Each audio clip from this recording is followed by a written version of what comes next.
और भगवान शंकर की तो ऐसी कृपा है कि एक तुच्छ सा प्राणी जिसने जीवन पर्यंत चोरी की, अधर्म किया, और उसे ही अगले जन्म में कुबेर का पद दे दिया, राजाओं के कोष के खजाने का मालिक बना दिया, कुबेर भंडारी बना दिया। सौनकादि ऋषि बोले भगवान वो कैसे, जरा इस कथा को विस्तार से बताइए ना। बोले एक आमपिल्य नाम का नगर था और उसमें एक यज्ञदत्त नाम का ब्राह्मण रहता था। और उस ब्राह्मण का क्या कार्य था कि प्रातः अपना नित्य कर्म करने के पश्चात में यज्ञ आदि कर्म किया करता था। प्रातः घर से निकल जाता और सांझ को लौट करके आता। और उसकी परम साध्वी पत्नी थी, भगवान की भक्त थी। उनके एक बालक था जिसका नाम था गुणनिधि। और कहते हैं जिस घर में एक बालक हो वो एक नंबर का तो जिद्दी मिलेगा और उसके बिगड़ने के चांस ज्यादा रहते हैं। अगर मैया गलत कह रहा हूं तुम वो टोक दे करो, मुझे शर्म ना लगे। तुम तो कह दे करो ब्याह जी गलत कह रहे हैं, सही बात है ना। वो कारण क्या होता है कि एक तो पुत्र रहता है और सभी का लाड रहता है। और मैया जो हंका है बालक की कुछ ज्यादा ही साइड ले। अगर बाप ने का डांट देना तुमने मेरे छोरा को मैं मोड़ा कैसे डांट दो तुम्हें, तुम्हारी हिम्मत कैसे भाई। खबरदार जो आज के बाद मेरे छोरा तो कछु कह दिए। ऐसा ही उस यज्ञदत्त नाम के ब्राह्मण के घर हो रहा है। यज्ञदत्त लौट करके जब सांझ को घर आता और बेटा नहीं मिलता तो पूछता कि गुणनिधि कहाँ गया है। बोले कहीं नहीं, यही खेल रहे होगो, फलाने काम से गए होगो, हवाल तो यहीं पड़े रहो। यूं और क्या मैया, अरे हवाल तो पड़े रहो। और जब कि सुबह को गए हो और बातें पूछे कह रहे तू झूठ क्यों बोले मैया, है तो क्या करूंगा, तो तुम्हारी राखनी पड़े और तेरे बाप की राखनी पड़े।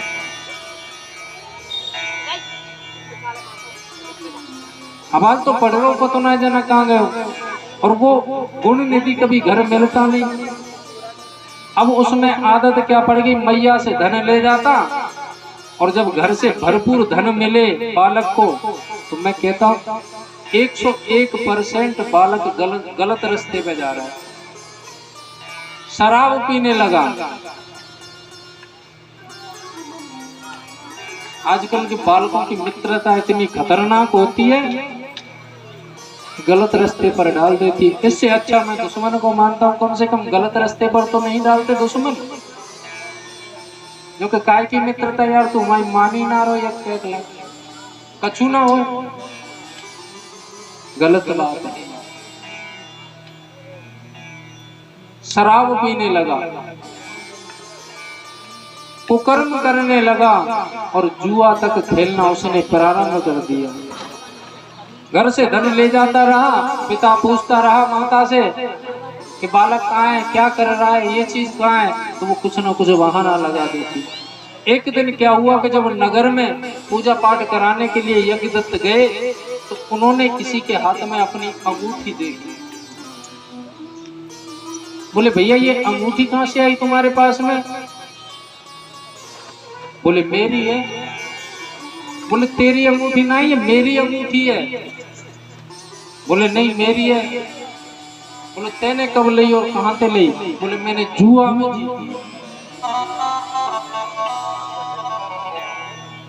जुआ में कौन से जीती है, जुआ में कौन से जीती है। बोले पंडित जी यही बात है ना बताए सको। क्यों नहीं बता सकता, पहले कोर्ट कचहरी नहीं हुआ करती थी गांव में। 5 पंचों को नियुक्त कर दिया जाता था, वही फैसला कर देते थे। बोले या तो बता नहीं पंचायत बैठाऊंगा मैं, बोले तुम्हारे बेटा जुआ में हार गए। बोले मेरा बेटा, बोले बके मत, मेरा बेटा ऐसा ना, मेरा बेटा तो संस्कारी है। बोले कैसी बात कर रहे हो? अगर मैं झूठ बोलता हूं तो पंडित जी जो तुम सजा दोगे मैं मानने के लिए, सहने के लिए तैयार हूं।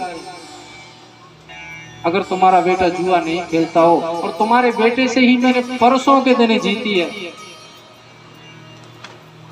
सांझ के समय यज्ञदत्त घर पहुंचे और जाकर के अपनी पत्नी से पूछे, बोले देवी मुझे एक अंगूठी मिली थी दक्षिणा में, वो मैंने ला करके आपको दे दी थी, वो कहाँ है जरा देना।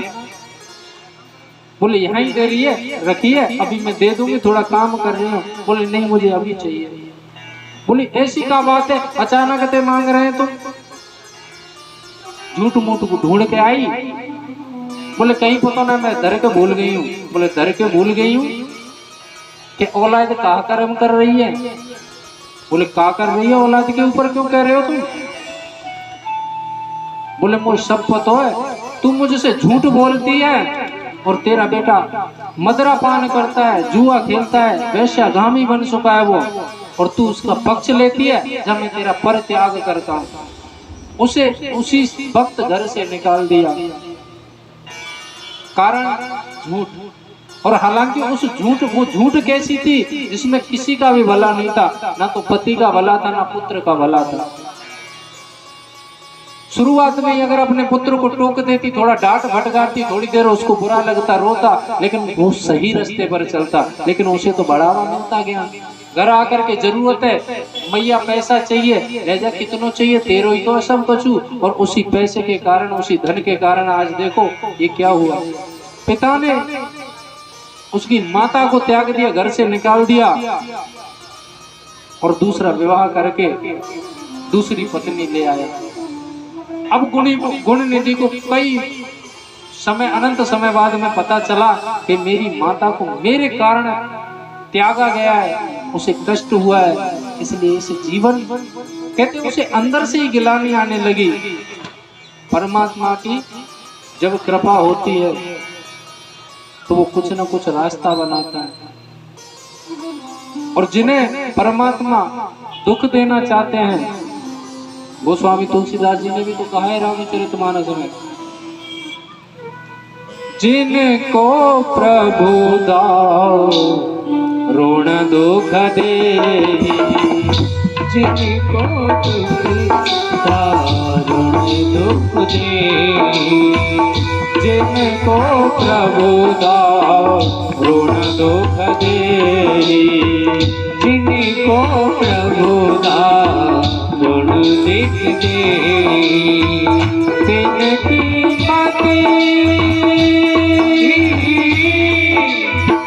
तिनकी मति पहले हर ले, तिनकी मति पहले हर ले, जिनको प्रभु का ऋण दुख दे, जिनको प्रभु का ऋण दुख दे। परमात्मा को जब दुख देना होता है तो बुद्धि विकृत बना देता है। और आज गुण निधि के कल्याण का मार्ग प्रशस्त कर दिया है परमात्मा ने, तो उसे मन में गिलानी हुई कि ये मेरे कारण क्या हुआ, जो मेरी माता को आज कष्ट सहना पड़ रहा है, मेरे पिता से दूर होना पड़ रहा है। मन में गिलानी करता हुआ उस माँ को खोजता हुआ चला। कई दिन उसको भ्रमण करते करते हो गए, और वो जंगल में ऐसी जगह पहुंच गया जहां पर शिवालय बना हुआ था, भोलेनाथ का मंदिर। और उस दिन महाशिवरात्रि का दिन, उसने देखा कि यहाँ पर कुछ लोग हैं, अगर कुछ भोजन की व्यवस्था बन जाए तो। मंदिर में जाकर के देखा तो कहते अनंत प्रकार के व्यंजन सजे हुए थे। लोगों से पूछा, बोले भैया कुछ खाने को मिलेगा? उन्होंने कहा, बोले नहीं, रात्रि के 12 बजे बाद ही ये प्रसाद वितरण होगा। बोले क्यों? बोले आज महाशिवरात्रि है और हम सबने व्रत किया है, रात्रि को 12 बजे भोलेनाथ का भोग लगेगा, अभिषेक होगा और उसके बाद में ये प्रसाद वितरण होगा। बेचारा वहीं बैठ गया। मंदिर में अंदर वो पूजन करने लग रहे हैं और वो बाहर खड़ा हो गया, वहीं से देखता रहा। अखंड दीपक चल रहा है। सुबह से सांझ हो गई और सांझ होने के बाद में अंधेरा होने को हुआ। मन में उसने सोचा कि कहीं ऐसा ना हो ये मुझे देख करके ये भोजन ना दे और भोलेनाथ का प्रसाद ना लगाए। कई प्रवृत्ति के लोग होते कि प्रसाद देना नहीं चाहते भगवान। प्रसाद जितने लोगों में बटे उतना ही अच्छा होता है। उसके मन में ऐसा आई कि हो सकता है बड़े लोग होंगे साहब, प्रसाद अभी नहीं वितरण करें, और हो सकता है कि जितना इन्होंने बनाया है उसको ये सब पाले, कहीं दूर जाकर के छिप करके बैठ जाऊं और मेरा जैसे ही मौका लगे मैं इसमें से ले आऊं अपने भोजन के लिए। जाकर के बैठ गया एक वृक्ष की साइड में जहां से मंदिर का पूरा दृश्य दिखता। अब रात्रि हो गई, अंधेरा हो गया। अंधेरा होने के बाद में रात्रि का अभिषेक का समय आया। अभिषेक हुआ और कहते हैं भोग इत्यादि लगा। उन्होंने अपना पारायण किया, व्रत का पारायण किया, सबने प्रसाद पाया और कहते हैं वहीं पर वो लोग सो गए। बोले प्रातः यहाँ से चलेंगे, रात्रि जंगल है, कहाँ जाए, कोई जानवर इत्यादि मिल गया तो कहीं ऐसा ना हो शारीरिक कष्ट हो जाए। मंदिर में दीपक जल रहा है और वहां पर जो बचा हुआ प्रसाद है वो रखा हुआ है। वो गुण निधि टकटकी लगाकर वो उस दीपक को देखता रहता है। मन में विचार आया, बोले कहीं ऐसा ना हो कि दीपक बुझ जाए। अगर ये दीपक बुझ गया तो मैं प्रसाद कैसे ग्रहण करूंगा? कम से कम उजाले में आराम से छुपक करके जा तो सकता हूँ, अंधेरे में किसी से टकरा गया, किसी ने पीट दिया तो। अब दीपक का जो तेल है, घृत है, वो समाप्त होने को और बत्ती क्षीण होती चली जा रही है। जैसे हम दीपक में बत्ती डाल देते हैं तो उसमें फूल पड़ जाता है। उसने क्या किया कि जो तन पर वस्त्र था उसने देखा दीपक थोड़ी देर में क्षीण हो जाएगा। तन पर जो वस्त्र था उसमें से थोड़ी सी वस्त्र फाड़ा और उसकी फट के बत्ती बनाई और जैसे तैसे पहुंच करके वहां वो दीपक का पहली जो बत्ती थी उसी में से जला करके और उसमें रख दिया और वो बत्ती फेंक दी।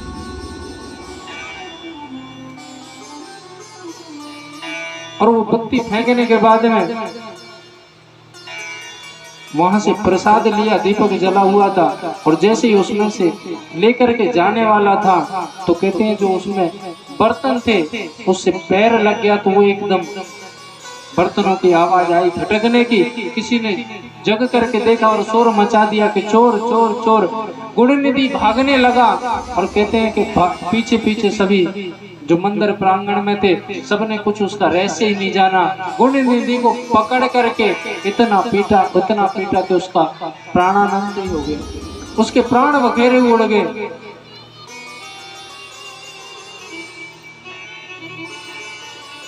और वहां पर यमदूत जब पहुंचे उस गुणनिधि को लेने के लिए, इधर से भोलेनाथ पार्वती के सामने, उधर गुणनिधि का जीव भी वहां पर पड़ा हुआ है और सभी भक्त खड़े हुए हैं जिन्होंने महाशिवरात्रि पर व्रत किया था, भोग लगाया था। भोलेनाथ को देख करके यमदूत तो पीछे हट गए और गुणनिधि को ले जाने लगे। सबने उस गुणनिधि की वजह से भोलेनाथ और माता पार्वती के दर्शन किए। उस रात्रि सबने प्रणाम किया और उस जीव को गुणनिधि को ले जा रहे थे तो सभी भक्त बोले प्रभु ये तो चोर है और आप इसे साथ ले जा रहे हैं, हम ये क्या दृश्य देख रहे हैं? बोले जिसे आप चोर समझ रहे हो वो मेरा सबसे परम भक्त है। शिवरात्रि के दिन ये इसने, कहते हैं तुमने तो एक दिन का झूठ मूठ का उपवास किया है, व्रत किया है,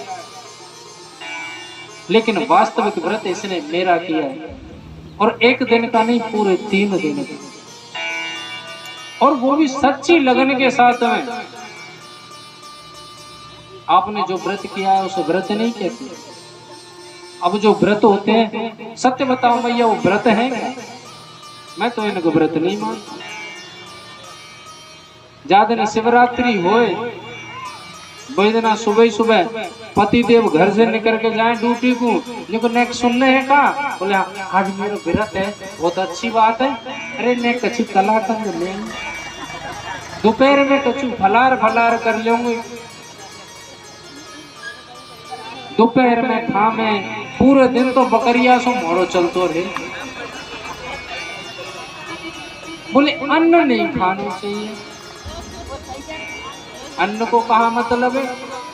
अन्न को खर्चा पड़े 20 रुपया को पूरे दिन को, और कलाकंद फल फलारी कर दियो 500 रुपया पूरे दिन जेमे की धक। बहुत सी मैया तो ऐसी और होए, भले ही भूख ना लग रही, अरे कछु करो खाई लो। इसको व्रत नहीं कहते। सदाशिव कहते हैं कि वास्तविक व्रत शिवरात्रि का, महाशिवरात्रि का इस गुण निधि ने किया है।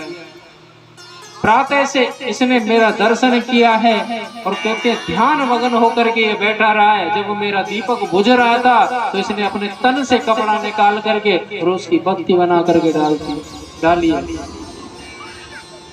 और ये अब गुण निधि नहीं रहा। आपने जिसे चोर मान करके अधर्म कर दिया, उसका अंत कर दिया।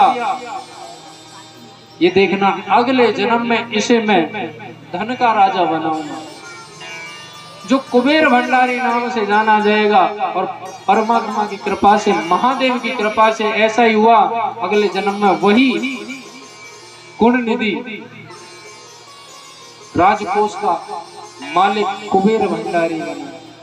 तो भोलेनाथ की तो कृपा ऐसी है, बहुत भोले हैं। अगर वो कृपा करें, अगर वो कृपा करें तो वो ये नहीं देखते कि मेरे भक्त ने किस कारणवश मेरी पूजा की या अर्चना की। आपने खूब सुनी होगी कि एक भक्त ऐसा हुआ था कि जो शिवलिंग पर लाठी मार करके भोजन करता था। एक दिन वो लाठी मारना भूल गया और आकर के भोजन करने बैठा। उसे ध्यान आया कि आज मैंने लाठी उसमें मारी नहीं है। भोजन छोड़ करके गया, लाठी मारने गया तो कहते जैसे लाठी मारने के लिए था तो भगवान भोलेनाथ प्रकट हो गए और उसे वरदान दे दिया। एक भक्त ऐसा भी हुआ कि चोरी करने आया था मंदिर में, और घंटा टंगा हुआ था पीतल का। देखा वहां तक नहीं पहुंचूंगा तो शिवलिंग पे ही चढ़ गया। भोलेनाथ प्रसन्न, बोले मांग भक्त क्या चाहिए तुझे। अरे कोई तो मेरे ऊपर दूध चढ़ाता है, कोई मेरे ऊपर बिलपत्र चढ़ाता है, कोई पुष्प चढ़ाता है, कोई धतूरा चढ़ाता है। तू ऐसा पहला भक्त हुआ जो खुद अर्पण हो गया मेरे ऊपर, खुद चढ़ गया, बता क्या चाहिए। तो भोलेनाथ बहुत भोले हैं और कृपावान हैं।